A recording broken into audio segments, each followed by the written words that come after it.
wasiirka wasaaradda arrimaha gudaha ee Soomaaliland Cali Maxamed Waran Cadde ayaa maanta xafiiskiisa kulan kula yeeshay wafdi ballaaran oo maalmihii ugu dambeeyay ku sugnaa magaalada Hargeysa oo ka socda dawlad deegaanka Soomaalida Itoobiya. kulankan oo ahaa mid saacad qaatay isla markaana ay warbaahintu dibadda ka joogtay ayaa markii uu soo dhamaaday waxa faahfaahin ka bixiyay wasiirka wasaaradda arrimaha gudaha Cali Maxamed Waran Cadde, waxaanu sheegay inay ugu muhiimsanaayeen qodobadii ay ka wada hadleen isu socodka labada dal iyo sidii loo xoojin lahaa xiriirka labada dhinac. waxaanu sheegay in Soomaaliland guud ahaan ba mamnuucday baasaboorkii dambe ee Soomaaliya ee loo yaqaano baasaboorka. Cali Maxamed Waran Cadde oo arrimahaasi ka hadlayay waxa hadaladiisii kamid ahaa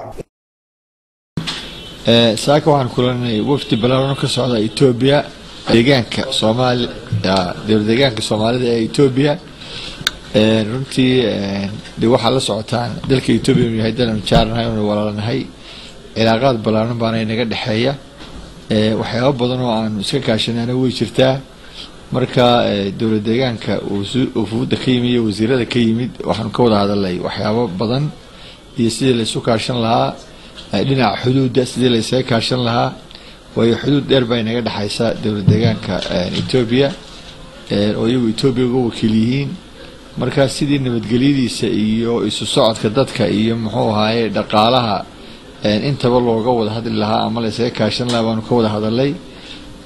runtii qodobo dhowrna waanu isla qaadanay in iskaashi buuxa la sameeyo oo muxuu ahaay gobolada ku soo jeeda muxuu ahaay xuduudda labada dhinacba in iskaashi buuxa yeeshaan oo ay si toos uga wada shaqeeyaan nabadgelyada iyo isu socodka iyo dhaqaalaha intaba.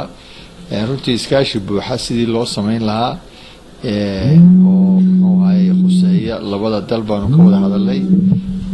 dalkaasna runtii waa dal inaga dhaxeeyo xiriir wanaagsan, mar walbana ay loo baahan yahay in muxuu ahaay aanu muxuu ahaay la ilaaliyo labada dhinacba. talabaad imika nagu soo kordhay waxa weeyaan dad badan oo sita baasaboorada Soomaaliya oo damacsan ama damcay inay ka tallaabaan xuduudda inoo dhaxaysa inaga iyo Itoobiya ama kilka taawaan mamnuucnay. Soomaalida sita baasaboorka Soomaaliya anagu ma ictiraafsanin, baasaboorkoodana ma ictiraafsanin.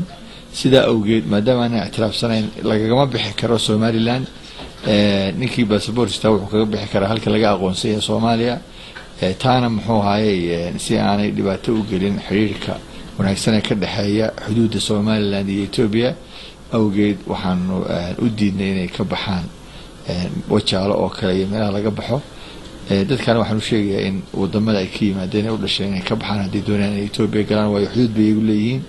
laakiin halkan lagama safri karo baasaboorka muxuu ahaay Soomaaliya maadaama aanan aqoonsanayn. assalaamu calaykum. wafdiga ka socda dawlad deegaanka Soomaalida Itoobiya oo maalmihii ugu dambeeyay ku sugnaa magaalada Hargeysa ayaa kulamo kala duwan kula yeeshay mas'uuliyiinta Somaliland, waxaana sidoo kale shalay kulan kula yeesheen qasriga madaxtooyada madaxweyne ku-xigeenka Somaliland Cabdiraxmaan Cabdilaahi Ismaaciil Saylici, iyadoo ay sidoo kale kulamo la yeesheen mas'uuliyiin ka tirsan xukuumadda Somaliland. waxaanay maalinta bariya u ballansan yihiin inay kulan la yeeshaan madaxweynaha Somaliland Mudane Axmed Maxamed Maxamuud Siiraayo, waxaanay kula tukan doonaan salaada ciidda dadweynaha reer Somaliland magaalada Hargeysa. waana markii ugu horeysay ee wafdi sidan u ballaaran uu ka yimaado dawlad deegaanka Soomaalida oo uu soo booqdo magaalada Hargeysa. Khadan Macalin Deeq, Royal TV, Hargeysa.